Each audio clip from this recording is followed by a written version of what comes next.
across 100 different cities in the Islamic world. For this, there was a new invention, one that is still fundamental to learning and knowledge today: paper. Around the year 700, 750, when Muslim armies reached Central Asia, they encountered paper for the first time. And very quickly, the Muslim bureaucracy started using paper. You find that, within 50 years it's in Syria, and then a few years after that it's in Egypt, and then it's in North Africa, and then it's in Sicily, and then it's in Spain. And that's where Europe learned to make paper from. They learned to make it from the Arabs. We begin to have people with family names like papermaker. So in other words, not only that paper was available, it must have become a very, very widespread industry. And hence, the acquisition of books must have also become very easy.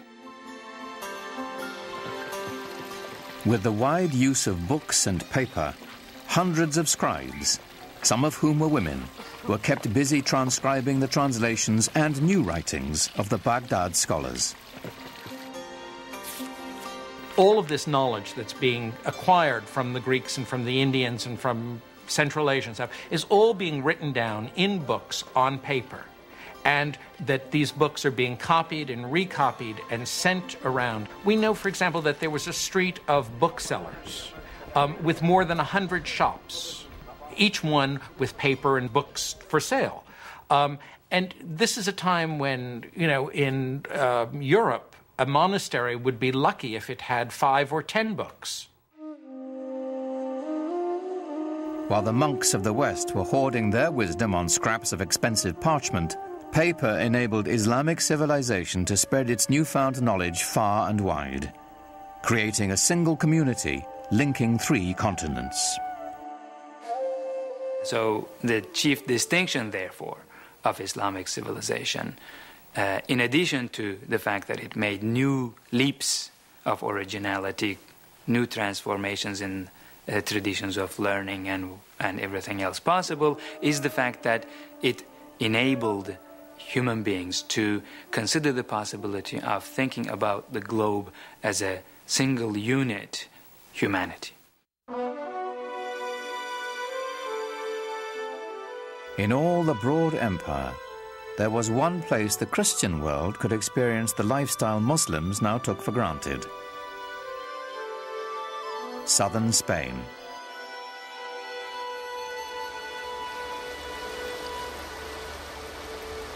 Here, on the European continent itself, Islamic culture would begin to have an effect on the European civilization around it.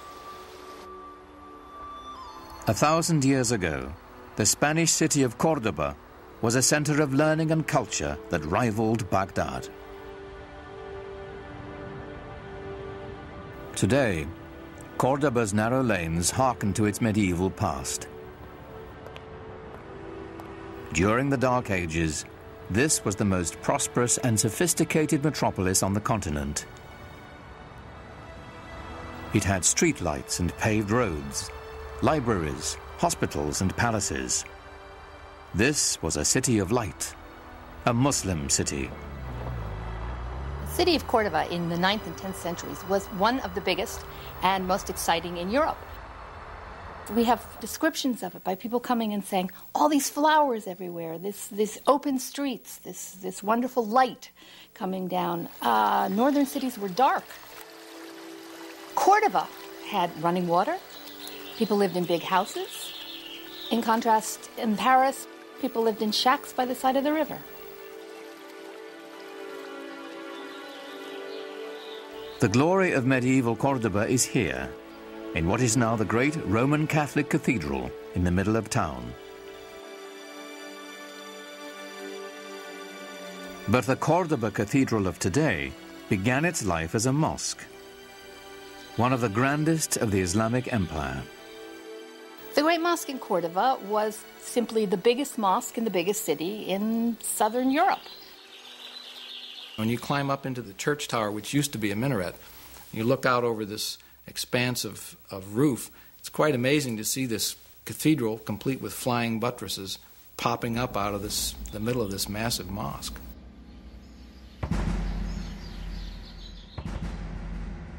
Many people came to visit it to view the wonders of the mosque, which had rib vaulting, the kind of vaulting which is like this, and which 100 years later, by a mere coincidence you might think, but not at all a coincidence, appears in the Gothic cathedrals of Northern Europe, in Lincoln Cathedral, in Chartres Cathedral in France.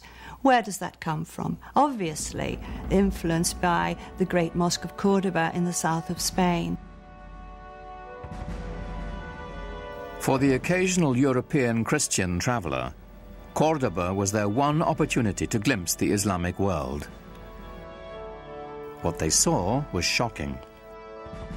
Most of Europe at that time languished in poverty and squalor.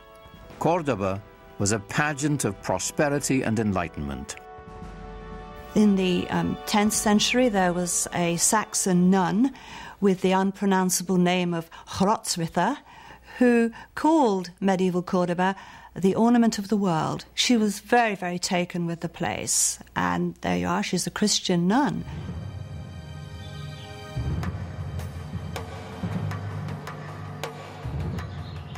As Europeans made their way from the cold stone of their northern castles into the glorious Muslim cities of southern Spain, they couldn't help but be impressed. In the green hills above Granada was a palace of startling elegance, a shining example of the richness and sophistication Islam brought to medieval Europe. It is called the Alhambra. The Alhambra is perhaps the most famous example of Islamic architecture to most Westerners. It is the best remaining example of what a medieval Muslim palace would have looked like.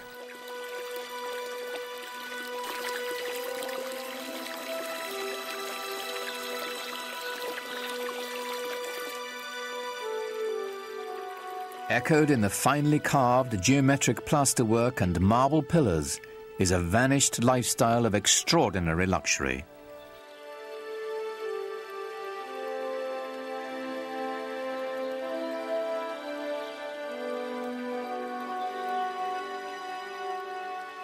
The Alhambra reveals the pinnacle of Islamic culture and urbanity.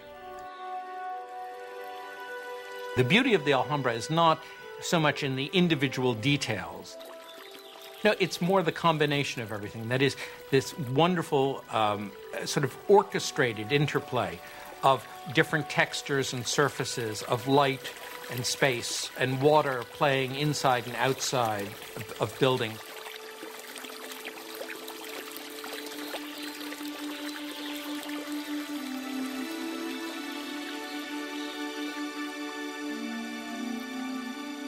It's almost like a symphony of different elements that are very carefully brought together to provide exquisite enjoyment.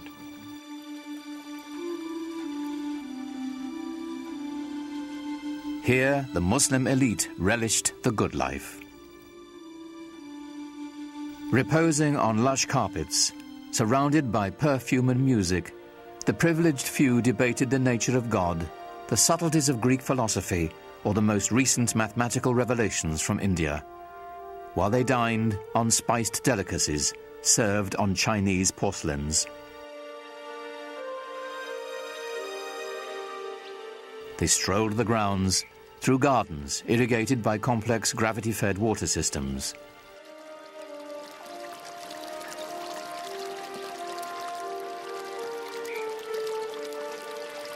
How far Muhammad's followers had come from the life of desert nomads. How distant they felt from the rest of the European continent they now shared. Christian Europe, due north, was struggling on through the Dark Ages.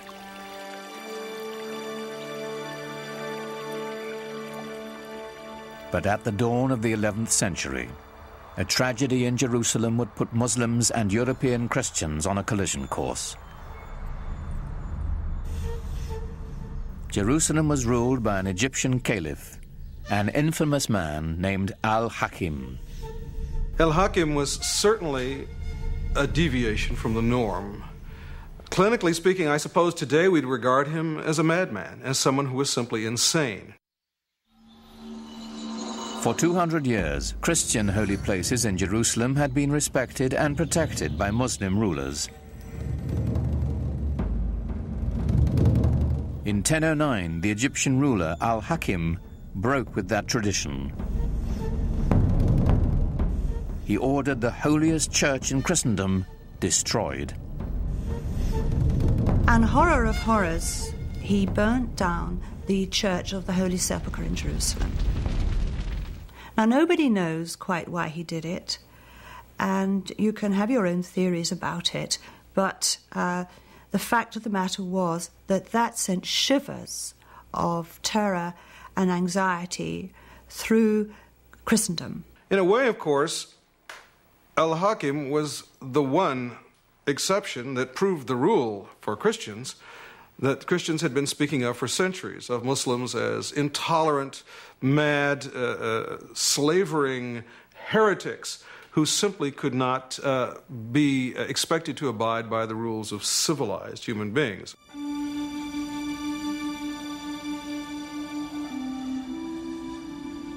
The fact that Al-Hakim's successor rebuilt the Church of the Holy Sepulchre, it was done by 1048 with Byzantine help, didn't cut any ice. There was this perception now that things were not going well in the Holy Land. In Europe, anti-Muslim sentiment simmered. By 1095, it reached the boiling point. Pope Urban II spent most of that year travelling through France, imploring his feudal lords to unite in a campaign of bloodshed. Hasten to exterminate this vile race from the lands of your eastern brethren, the Pope demanded. Jerusalem is the navel of the world. She cries out to be liberated. Christ himself commands it. So we've got a merging or a coming together of military service and religion, which served the purposes, if you like, of a pope who in 1095 made his famous call to crusade to rescue the endangered holy places in the East, and in particular Jerusalem.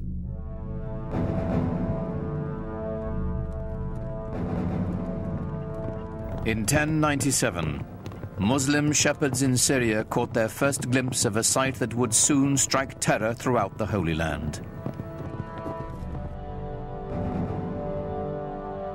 When the Crusaders struck, by sheer chance, the Arab Empire was at its most vulnerable, broken into feuding kingdoms and petty dynasties. They couldn't have chosen a better moment, because the Muslim world was in